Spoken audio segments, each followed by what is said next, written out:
Welcome to the Sacred Window podcast. Here, we look closely at the intersections of the postpartum window, the Ayurvedic perspective on health and healing, and the universal mother principles that are the keys to giving and receiving effective care. Hello, I'm Christine Devlin Eck. I'll be taking you through interviews with professionals who are making a profound difference in the lives of their clients, conversations with individuals brave enough to share their stories of vulnerability as a way to lift up others, and my own journey through birth, parenting, caregiving, and building a conscious business.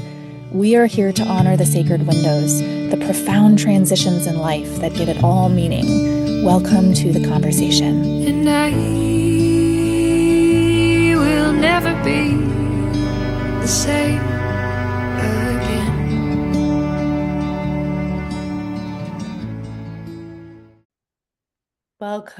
Welcome to the Sacred Window podcast. I'm Christine Eck. I'm so happy to be joined today by Claire Holloway. Claire and I are going to be talking about the koshas, the 5 koshas, and healing after birth. Claire is a yoga facilitator. She specializes in perinatal and pelvic health. She is from Perth in Western Australia. She is the founder of the Center of Bright Beginnings. And Claire, I am so happy to have you here today. This is a really beautiful and very subtle topic that I think a lot of our listeners probably don't know what the koshas are.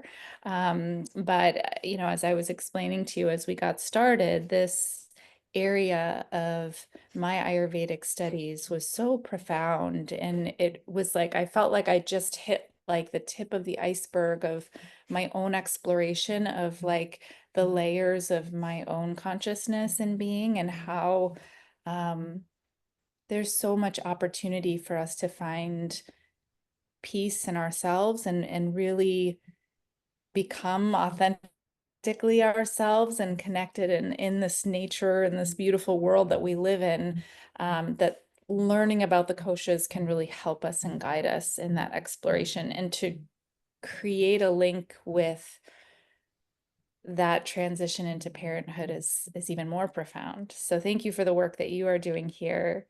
I wonder if you would just start out by introducing yourself a little further, and then we can talk about what the koshas are. Certainly, and thanks for your beautiful reflection on it to begin with, Christine. I'm so excited to be speaking to you here from the other side of the world. So I'm in Borlu, which is now called Perth, Western Australia, which is under the custodianship of the Whadjuk people of the Noongar Nation. So very special to be living and parenting on a land where people have been parenting here for thousands of years. And I've been in Perth this time around. My partner and I have moved around a lot during our time together, but for just 3 years. So I've actually parented in 3 different states of Australia. Hopefully that's going to be the number of states that it ends at, because I've got a child at school now. So hoping to kind of wind down that moving situation. But yeah, so I have 2 children, and I've been a practitioner of yoga for quite a number of years, but then really dove into teaching in that space during my own matrescence journey. I think it was what brought the yoga teaching out in me, so to speak.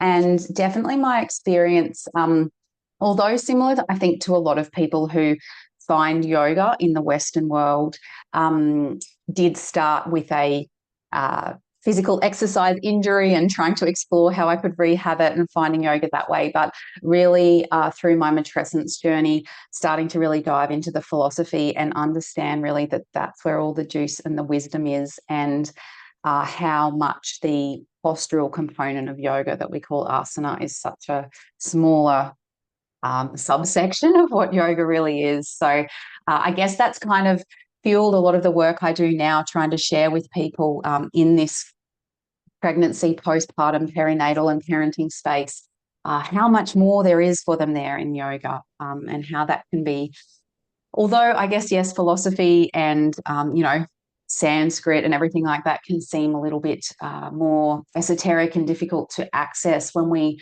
do access it, how relevant it can be to apply and support us on that journey. I love how you like it really came out within you through your journey of becoming a parent. I think that it's so poignant how um coming into that transition, it like opens up a whole new world of perception for us, and things that might have been like, in our sort of subconscious space, all of a sudden like become so clear. And yeah, I just want to point that out because I think I feel that in my own life, and I see that with a lot of people who come into like deeper work when we go through this, earth-shattering thing. And we have to like rediscover what's there for us. And often there's like so many more layers than we were aware of before. Yes, exactly. And I think that's why the perinatal period is such a poignant and wonderful time to, whether it's finding yoga for the first time or deepening into that practice, because these situations that happen to you on all the layers, which we'll talk about, draw you more and more towards this deeper understanding just because of what's kind of unfolding and happening for you in real time. Yeah. So, I mean, this like is kind of a beautiful, perfect lead into talking about what the five koshas are. And I wondered if you'd kind of like start the discussion on describing what these koshas are. Yeah, definitely. So I can probably just talk you through each one briefly and give a brief example. And then if you like, we can dive in further as you just let me know. Yeah. Yeah. So the five koshas were first documented in the Taittiriya Upanishad, which was, I'm terrible at remembering numbers, but it was thousands of years ago as a concept, and have then kind of flown through both the yoga and Ayurvedic traditions. And they're a concept. So, kosha means sheath. If we look at the most, I guess, direct translation from the Sanskrit, pancha kosha is the five sheaths. And a sheath, we can think about a sheath as, I guess, in our more common speech today, as a layer. So it's different layers of our being. And we talk about these five layers starting from the grossest or the most, I guess, physically obvious layer, and then getting more and more subtle as we go along. And one of the ways in my head I've tried to visualize this is having concentric circles, with the outer layer being the one that we start with and we're coming inwards. But as we come inwards, the light of those circles gets brighter. It's almost like, that game you play when you're younger of like getting warmer, getting warmer, that kind of idea. Yeah. So, but of course, feel free to for people to visualize it however works for them as I go along. So the outermost layer that we're most, I guess, aware of in our day-to-day life is the physical layer, and that is Annamaya Kosha. So directly translated, it actually means the food layer. So I think of it as like the meat and bones, your meat, suit, and your bones, the real basic building blocks of your body. And if we think about that in the perinatal, and specifically, I think we're wanting to talk about postpartum here. So the layer of your body that has just grown another human and birthed another human, and had a massive physical transformation, both going through that growth and then going through the reconnecting and reorganizing that happens afterwards. And then ongoingly, then, if we, especially, I guess it's so pertinent at this time, we think about food layer, feeding another human as well. So really that nourishment factor coming in. I know that especially on your podcast and anyone who's really supporting in their space, nourishment is like such a huge part of it, isn't it? So that's probably enough summary of the first layer, because I think most people pick up on the idea of that one pretty well. The next layer that we come into is still connected to some extent to our quite clearly physical body. So this is the Pranamaya Kosha layer. So prana can be translated to mean our life force, energy. You can just use the word energy. And you might have heard the word also used as pranayama, as in exercises that move or direct energy or conserve or expend energy within the body, depending on what we're kind of looking for. When we talk about Pranamaya Kosha, we're talking about the layer of ourselves where all the energy is kind of moving and interacting. So there's a couple of different things here. We have the physiology of ourselves. So that's like our metabolism, our respiration, these energetic processes that are going inside this meat suit to keep it working. And so obviously there's some huge shifts there, again, as we're moving possibly into feeding a child, and then also coming out the other side of birth, all the healing and those kind of energetic processes that are happening for us in our body. Another big one that's happening as we move into that postpartum phase is the changes that are happening, or reorganizing that's happening again, to our diaphragm and our breathing system, because that one really does get a bit knocked around as we get late into pregnancy, and the poor old diaphragm squashed up and all the organs are, and the baby's kind of taking that space. So there's a reorganization and reconnecting happening there as well. But this layer does have a lot of facets to it. So we're also looking here at the energetics of our emotions, our emotional layer as well. So because we know that there are kind of chemical processes that happen when we are experiencing emotions, so that's all flowing through us as well. And we can think about chemicals such as oxytocin and our other pre and postpartum hormones that are all surging through the body. So it's really quite a really busy time for the Pranamaya Kosha during the postpartum period. Definitely, of course, I can dive into a little bit more around, the what might be some of those emotional shifts that are happening. And the Pranamaya Kosha then is quite a bridge for the Annamaya, so the physical body, and then the next layer. So the next layer is the Manomaya Kosha, and that is our mind. So Mano, mind. And the Manomaya Kosha is the mind in terms of your busy mind, the one that does all the thinking and processing and interpreting of what you're kind of interacting with on a day-to-day basis. So there's some of these layers, there's a couple of the layers to do with the mind. This is the first of them. And this one's really the one that's making sure you're getting through your day-to-day tasks. It's the one that might be busy criticizing you as a new parent for feeling a bit not really sure what you're doing and that kind of thing that goes on.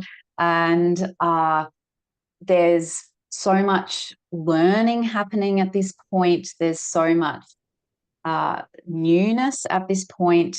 There can be a lot of overwhelm and worry. This is all Manomaya Kosha happening here. I think anyone who's become a parent probably on some level would have experienced at some point that they didn't feel like they knew exactly what they're doing. So, and any of the kind of like self-talk that happens when you're in that space.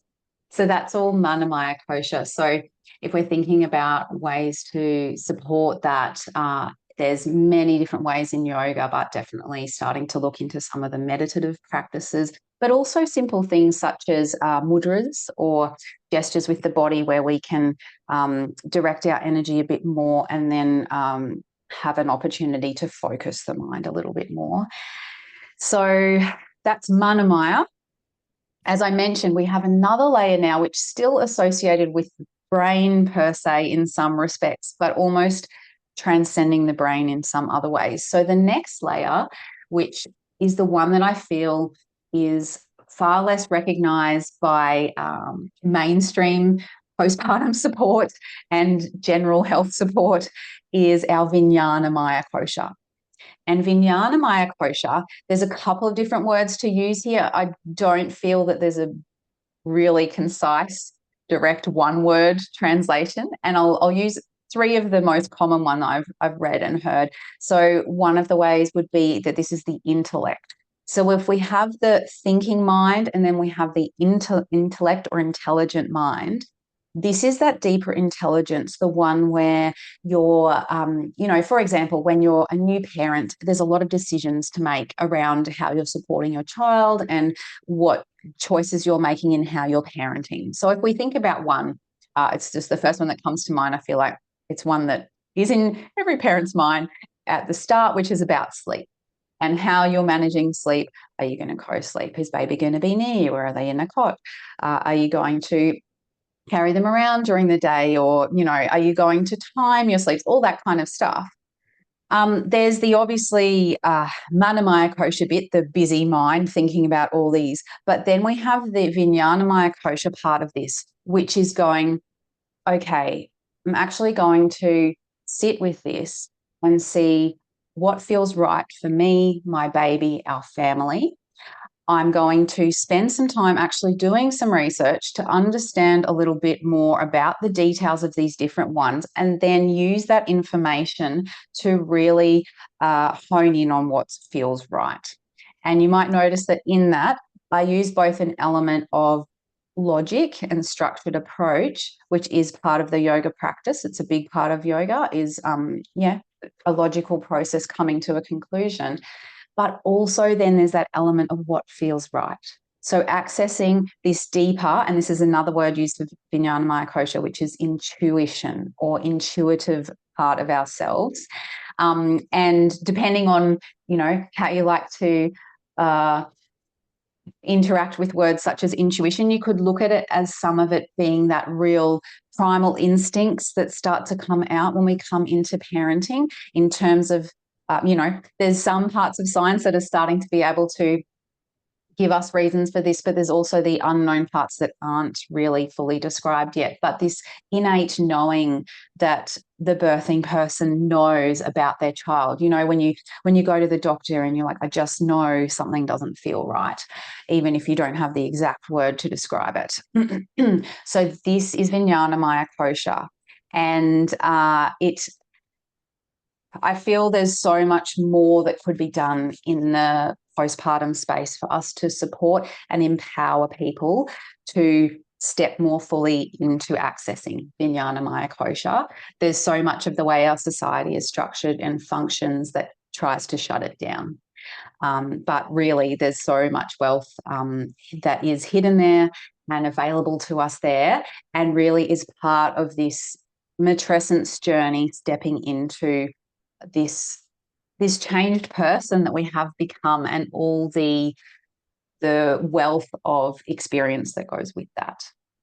So that's Vijnanamaya Kosha. And then the final one is Anandamaya Kosha. So Anandamaya Kosha, Ananda can be translated as meaning bliss or joy. So this is the final layer. You know how I was describing it, the light gets brighter and brighter. So the brightest light now, right at the center, the bliss layer, is the conclusion. I spoke of the conclusion before. So the conclusion is basically, there's lots of ways again of looking at it. The conclusion is your true self, you with all the other things stripped aside. So if we think about the big transition of matrescence, some things get stripped away naturally, but we can go through a process of grief or overwhelm as this happens. So things that might get stripped away are some labels or identities that we had around who we were.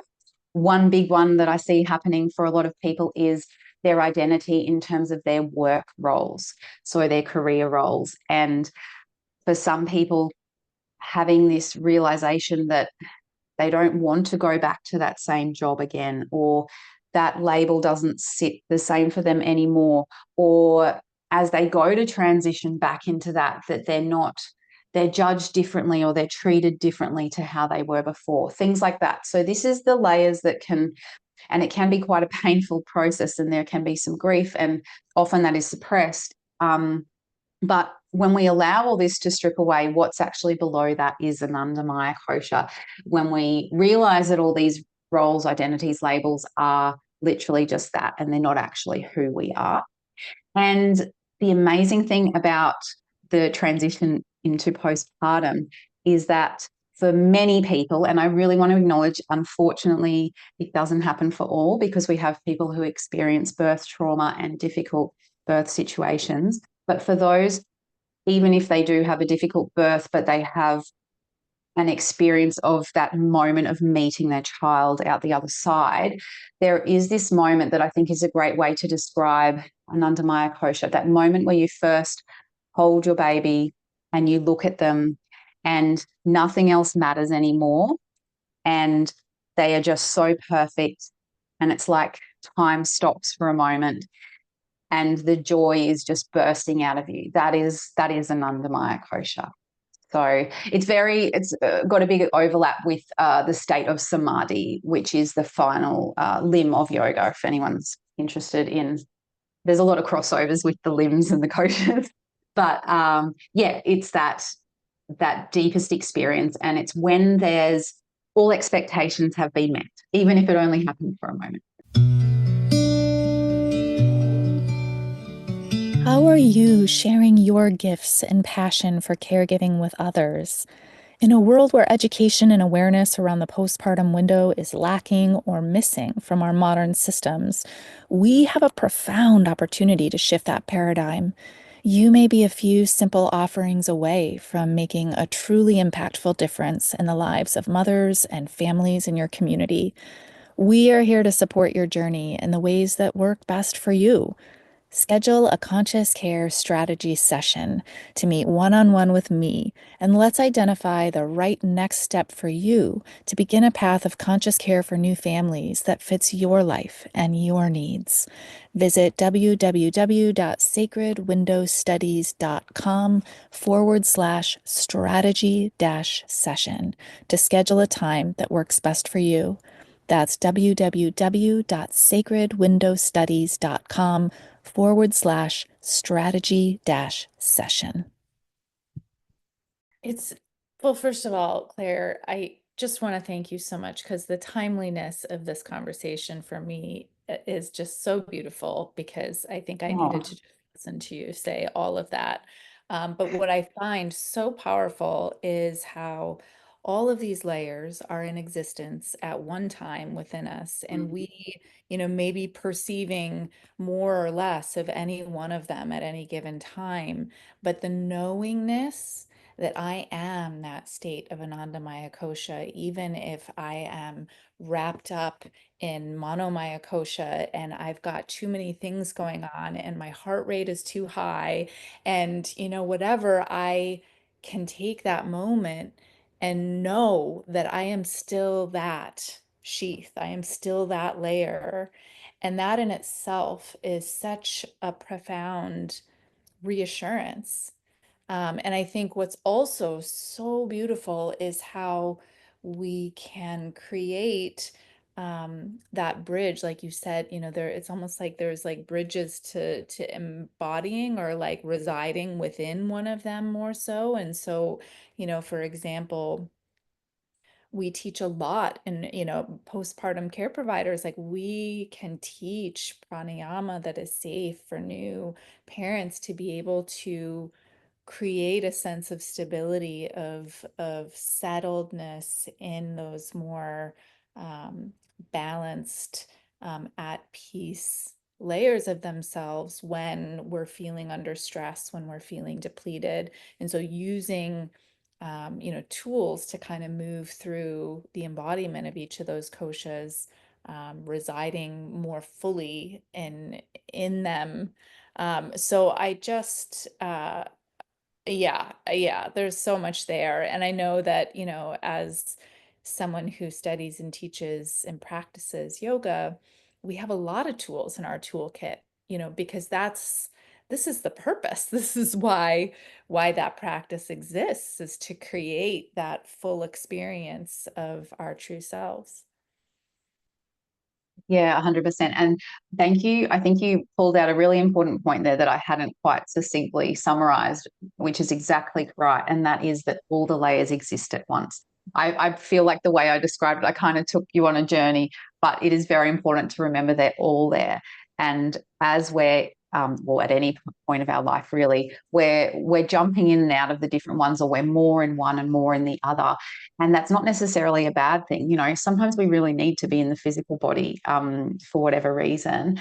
We can't be in an Anandamaya Kosha all the time, or we wouldn't really be existing in a day-to-day society. So, but it's more, as you said, the realization that they're all there, and stepping towards the capacity to access the different ones when we can. What was so cool, like at the end when you were talking about Anandamaya Kosha and that feeling of of, looking at your child for the first time, and that it's like, yeah, that standing still feeling. And I remember, it feeling like this blend of total overwhelm, like total disbelief, um, you know, love and joy, but there were so many emotions happening at the same time. But I think that is actually so beautiful to look at it in that, like bliss doesn't necessarily mean like complete and utter peace. Bliss can mean like a whole culmination of just intensity of so many things at the same time. And I also wonder, when thinking about how to create that presence of experiencing our Anandamaya Kosha in our everyday lives, we we have an opportunity to like look deeply into our children's eyes or our partner's eyes or our loved one's eyes. Like we can create that moment of deep connection. And I feel like those moments of connection are an access point to Anandamaya Kosha, like true connection, where we just pause and look in each other's eyes, which is something that is so easily overlooked. Like, I'm going to get off of this podcast recording and I'm literally going to go take each of my four children's faces and my husband and just like look at them. They're going to be like, Mom, what are you doing? But I'm like, I want to be blissful. But we forget to do it, right? We forget. We don't think to harness the bliss that is in those simple moments. And it's that simplicity um, that helps us remember that bliss is us. Yeah, so true. So true. Another one I think of just while you're talking about that and looking in the eyes, which is so beautiful, is when you go in for a hug with someone and you actually hug for the period of time, which is sometimes short, sometimes longer, that it takes, where you feel the other person's body sigh and let go. I feel like that's another moment, an Anandamaya Kosha, that we can do with our children or our partner. We don't have to be enlightened yogi to do that. I love that feeling. I love that feeling. Yeah. And it's, there's just so many. I'm thinking of a dear person in my life who has just given birth recently, and she's very far away from me, and she is very far away from her family. And, I think about her a lot, and I know that there's so much overwhelm. Um, it's her first baby. Um, it was it was a kind of a difficult birth and pregnancy. And, when we're so like taken through the ringer of all these moments of, our body has been tasked with so much, and um, we want to be blissful with our babies. We want to be bonded, but we're so tired that it's hard to feel um, that we can be that, what we imagined it to be. And then maybe we're spending a lot of time alone, because our partners have maybe gone back to work and our families have gone home, our mothers have gone home. Um, and it's that, like, when I remember being in that space, and I don't know that I had the awareness at that time when I first became a parent, and that I'm kind of describing myself as well in that. Mhm. But, how can we,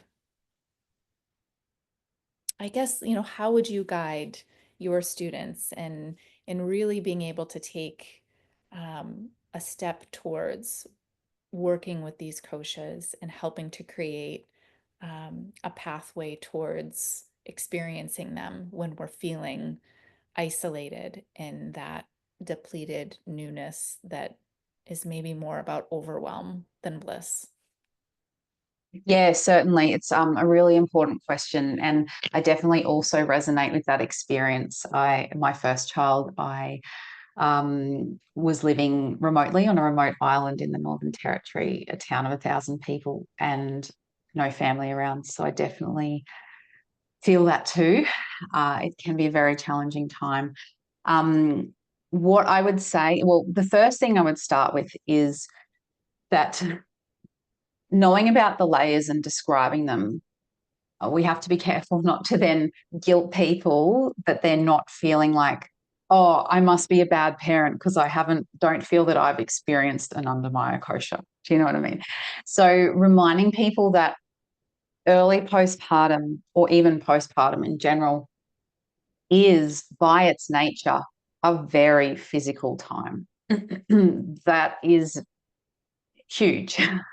There's so much happening physically, and there's no one doing anything wrong if they're feeling very focused just on that physical layer, especially there's a bit of an overlap, probably physical and energetic, so pranamaya kosha as well, when sleep is a factor.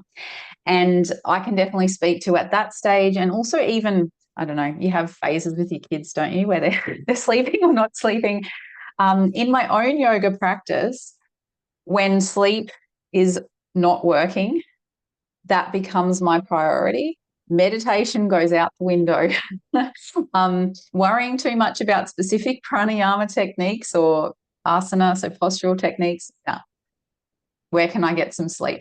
Can I have a nap? Can I go to bed earlier? That kind of thing. And that's tending to that Annamaya Kosha layer, that first layer, because the way we are innately as humans, in order to be in our domestic life as a mother, as a parent, part of that is having our body working for us so that we can show up. And I'm not saying it's easy to get that sleep, but sometimes it's even the process. And then this starts to dive into the other layers as well, is having conversations with people to encourage them that it's okay to reach out for some support. Or if support isn't available, whether it's a financial or a locational thing, starting to work then a little bit into Manomaya Kosha to explore, would it be okay if I only did the washing once a week? Or would it be okay if I actually just ordered some takeout? I know it's not the most healthy thing, but at the moment, sleep's more important than exactly what type of food.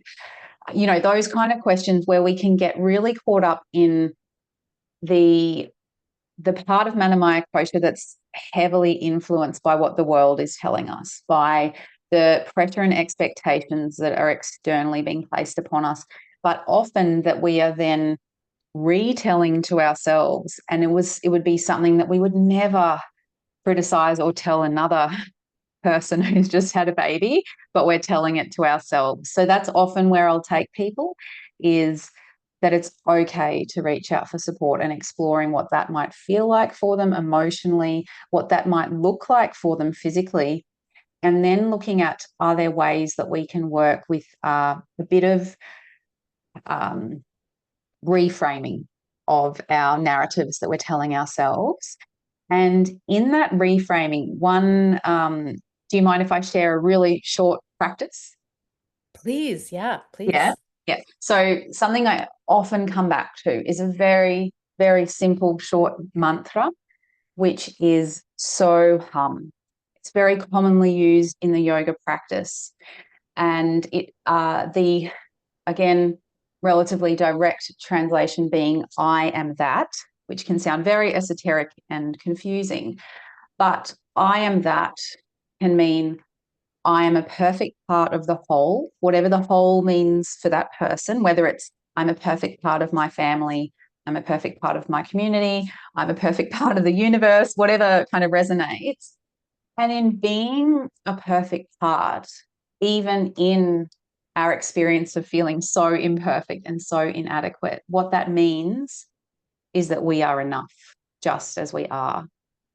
And so I often share that little sentiment about So Hum with people, and then invite them into a repetition of the mantra, whether it is just in the mind, if speaking it aloud feels less comfortable at the time, and bringing that in as a little practice that can be one of those more accessible ones. You could do that while you're feeding your child. You could do that when you're preparing to go to sleep. You could do that while you're changing a nappy or cooking the meal, whatever else. Yeah, so that's, I guess, just a little snippet of something that I would share. Yeah, and I can absolutely vouch for that practice. That meditation is extremely profound. And yeah, I have found um, just simple in and out breaths. So on the Mm, inhale, on the exhalation, and I think, mantra was something that I practiced a lot during my studies in Ayurveda. And then in those early years of parenting, similar to what you said, it was like some things just went out the window because I was mm, so overwhelmed and trying to hold all these new things. And then I was able to find my way back. And I have to say that simple mantras like that have really shifted something for me in being able to be present in daily life and being able to handle that overwhelm because even though our children grow, our life continues to be full of things that their you know stages of development are changing, but also so are ours. And so we're still holding, we're still navigating, we're still lifing. mm, But the wisdom of those prayers, the subtle, and I think that's another thing that I wanted to just touch on too, is it is such a postpartum, such a time in the physical body, but we have this elevated vata dosha, we have this elevated air and space elements, which creates a natural affinity towards subtle practice. So things mm, like pranayama, things like mantra prayers, we have this gift in a way to be able to access that subtle part of ourselves in a way that mm. actually might be a little more potent even than other times in our lives. So if we're able to just give it a little spaciousness to like try to quiet down that Manomaya Kosha chatter so that we can Mm. really just slip into it. I think that we would do it so easily. Um, but thank you so much for sharing that practice. It's important and it's those types of things. I agree with you when you were talking about how we're not given the support, we're not guided into truly experiencing the higher self, that higher self voice, which is discerning, which can take the information and then discern what's actually right for us, which is not maybe the right thing for our friend over here, or the person on Instagram over here, or we get confused and we stop listening to that higher self voice, which is always right Yeah, there. yeah, definitely. I think something I feel like I've been repeating a lot lately is saying people will tell you during pregnancy or when you're, first getting used to raising a child, they'll give you the advice, trust your intuition. Even like your healthcare provider might, but who's actually giving you the support to learn to trust your intuition? We know how to do that when we're a child before the world imparts all its its influences on us, but slowly over time, without any kind of dedication or awareness to that, we tend to, those layers tend to get a little bit more cloudy and less accessed. And so I really feel that one of the missing links in perinatal support is supporting people to relearn or reconnect with that intuition. Because we're telling people they should do it, but we're not really providing much guidance as to ways that they could. I mean, obviously, you can't tell someone how to, but you can give them some gentle entry points to exploring it for themselves. Yeah, I always say that if we can leave a caregiving situation having empower that parent to realize that they know their child better than anyone, that they're connection and their knowing is stronger than anyone, then we've done our job. Yep. So this is just such a beautiful conversation to have had today. Just thank you so much, Claire. Oh, it's been lovely to be in conversation with you, Christine. I was saying before we came on how funny how you've heard someone's voice so much. It's so nice to actually be in conversation as opposed to just listening to your beautiful wisdom on the podcast. So really grateful to have had the opportunity. Yeah. And I think there's just so much there for um, when you think about, folks who might be listening to this conversation and they're like, oh my gosh, I have to go deeper into this exploration of the koshas. Where would you send them? Yeah, certainly. So I've got a couple of opportunities where they can dive in a little bit more. So on my website, and obviously I'll share the links, I actually have a 5 Koshas quiz that people can do, which basically gives a bit of an overview of each one. And then through doing the quiz can help you to see which of the koshas you're interacting with quite a lot, and then which ones perhaps there's an opportunity to explore a little bit more for yourself. And then from that, then you choose which stage you're at: pregnancy, postpartum, conception, any of those. And there's practices for each of the koshas that people can try out for themselves. So that's on my website. And then if people are wanting more like a supportive program or journey to go on, I have a program which is in conjunction with Bliss Baby Yoga. Some people may have heard of Bliss Baby. Anna Davis, who founded Bliss Baby, was an amazing mentor for me during my early years of teaching prenatal yoga. And we have a course called Practical Yoga Philosophy for Conception, Pregnancy, and Parenthood. So that dives into, we focus less on the koshas in that and more on the yama and niyama, so the first two limbs of yoga, but really diving into what you were saying before, these, I guess, more subtle philosophical areas that at that stage of our life we have that opportunity to dive into a little bit more and to support that huge transformation that's happening during matrescence. For anyone who is home birthing, I also have yoga for home birth, which is a big deep dive into specifically the home birth space, where I believe that anyone who's choosing to birth outside the system per se is really on a journey towards autonomy. And that is also the journey that yoga is towards our self-autonomy. So that's the big focus of the program. But we bring in a lot of this. It's all founded under the model of the 5 Koshas as well. Claire, thank you so much for the work that you're bringing to the world, for this conversation. And for those of you listening, please have a look at these resources that we're including here in the show notes. This is a forever journey. We're always navigating these koshas and learning more about ourselves. And then I feel like relearning it as I enter into new phases of my own life. And uncovering more. And it's truly a privilege to be on this journey, and to be able to connect with such amazing people, such as yourself. So thank you so much for being here. Oh, thank you, Christine. It's been an absolute delight.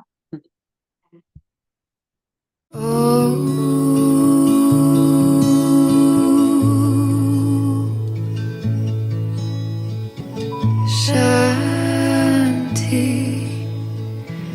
Shanti.